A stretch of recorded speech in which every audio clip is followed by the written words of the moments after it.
Ça fait maintenant 30 ans que je travaille à la sécurité sociale et il y a 1 an et demi, je travaillais donc au centre de documentation de ma société et j'avais envie de faire autre chose.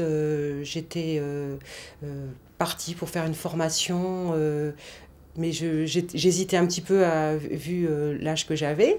Et j'ai eu envie de faire d'abord un bilan de compétences pour voir un petit peu où j'en étais, faire un petit peu le point de ma situation et savoir un petit peu ce que je pouvais faire par la suite.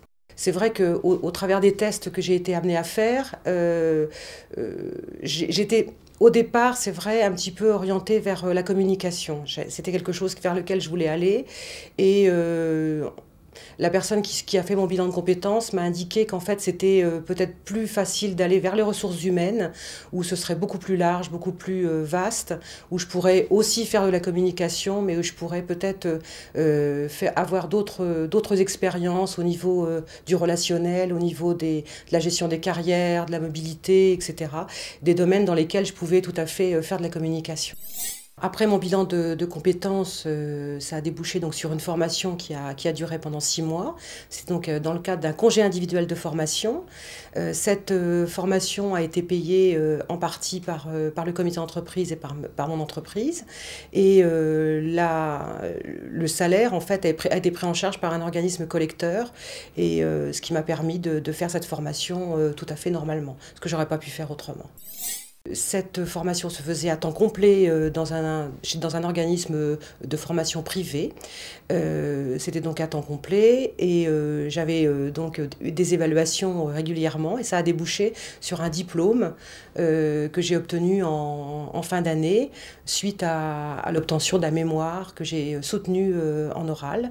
En fait, c'est un diplôme qui équivaut à un bac+4 reconnu par l'Éducation nationale. Ça s'appelle donc un diplôme ressources humaines 2e cycle. Le fait d'être en formation, c'est vrai que ça procure des sensations assez drôles. Je crois que ça rajeunit en fait, tout simplement.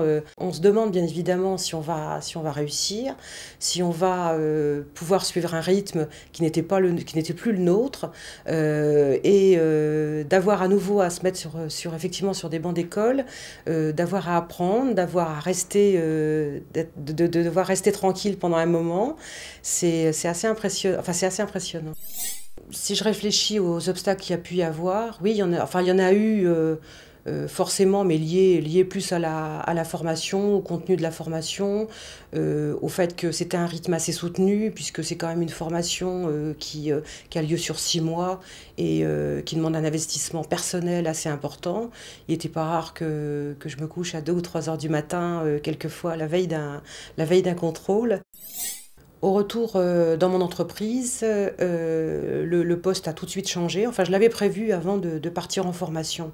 J'avais choisi déjà de quitter le service dans lequel j'étais. De toute façon, pour moi, la page était tournée. J'avais envie de faire autre chose. Donc, j'avais, avec ma direction, organisé en fait le changement dans mon service. Si je devais donner un conseil à quelqu'un aujourd'hui, je dirais foncez, foncez, foncez. Aujourd'hui, les possibilités nous sont données, nous sont offertes de faire ça, et je crois qu'il faut pas hésiter, il faut y aller.